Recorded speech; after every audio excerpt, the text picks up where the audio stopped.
Hey guys, Duke New with 3D here with another piece of more tactical-oriented gear to review on my channel. For those just joining, probably clicking on due to the title of this, should just know that this is not my main forte. I'm a bit inexperienced in terms of tactical equipment and gear, so feel free to check out probably the variety of other videos on YouTube that cover this topic a bit more efficiently than I do. So with that out of the way, let's get into the review of the MS-2000M Distress Strobe. These are pretty common strobes. These are pretty much for a while these were considered the sort of high standard for what a distress strobe is. It has a variety of functions and is just an overall very rugged, very durable design that I really can't feel the need to improve myself. These were very popular with use with special forces and SOCOM and other such groups that would need a infrared capable distress strobe, but due to more recent advances in infrared technology and the more increasing capability of the enemy to utilize infrared technology, these have been more or less sort of I wouldn't say obsolete, but they are beginning to get surplused off a whole lot more often, and so that is why I have one. I got this one for all of $33 on eBay. These typically go for anywhere between $40 to $50 on average. I know there was a time when these were a hell of a lot more expensive, but these have been getting cheaper lately, so I decided to pick one up for my own personal kit just because it's kind of a useful thing to have. So right off the bat, I will say that this one has been slightly modified by myself a bit, but it was unissued. This is the box that it comes in. It's just a very small box. You can see the NSN number, and I believe this is the production date right here, 2006. And I need to cut my nails, if do forgive me for that. But anyways, just a cardboard box. These do have a bit of neck. I don't know if it's a neck carry strap or some sort of carry strap. I cut the majority of that off because I just needed a little pull tab for the safety bracket here, which is a little wire loop that keeps the switch in the closed position. It's not really a necessary feature, however, it is kind of a neat function, so I decided to keep it in the kit. If my camera will focus here. The strobe overall has a two-section shell, with the outer olive drab shell being the main flash hider, and the entire body of the strobe itself is retained within this. This olive drab outer shell also retains the IR shield, which in its closed position, as you can see here, will emit no visible light, but it will allow for infrared visible light to appear on nods and other equipment that can detect that sort of frequency.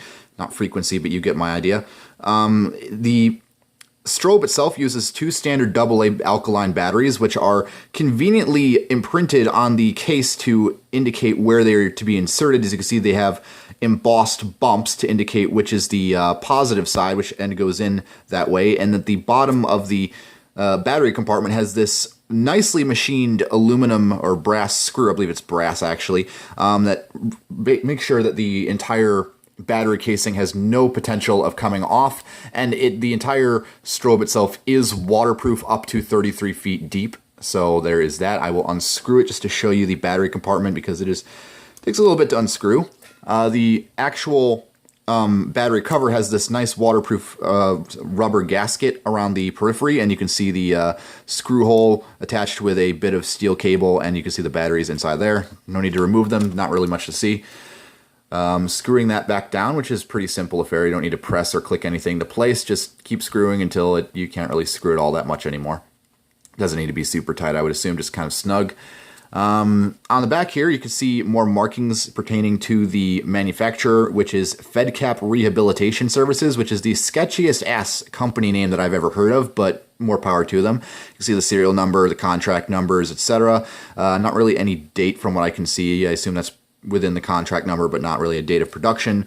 The Velcro, which you can see on the back here, is not original. I have added that myself, and I should probably remove this and get either a strobe pouch or some wider, more broader Velcro, because this is all I had left, and I'm kind of poor right now, so I didn't have any Velcro on hand, and it's just one of those little things which I don't want to really buy on its own, so I'm kind of looking for excuses to buy a whole bunch of small things. But again, I'm getting off topic there. So the Velcro is not original. I'll get into why that's there in a moment.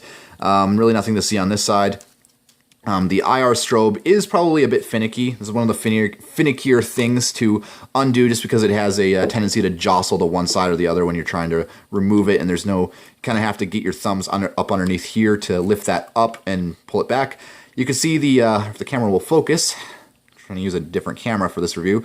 Apologies folks, but you can see there's the distress strobe there, and pulling the entire casing down will direct the strobe in a more focused beam. The strobe flashes off with 1 second intervals, and you can see that pulling the strobe down reveals a blue film, which is retained with a piece of strip steel, steel spring, and pushing that back up will hide that. And that is one thing I do want to mention about that blue film right here, is that sometimes these can get caught up in between the strobe body and the outer casing. So definitely what I had to do is I had to gently and carefully pry these the little edges of the outer casing off of these two tabs here, which was a bit finicky, but I managed to do so without scratching the case at all. So that's one thing you're gonna have to look out for when you get these new or used or whatever. You gotta make sure that this film isn't sort of crushed in between the outer casing and the strobe body, but I ended up getting that all fixed up and it works fine.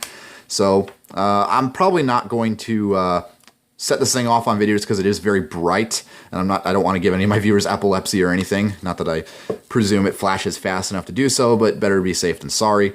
Really, that's all I have to say externally. It's a very good strobe. I can see it having some various utilities, and it's very rugged and robust design.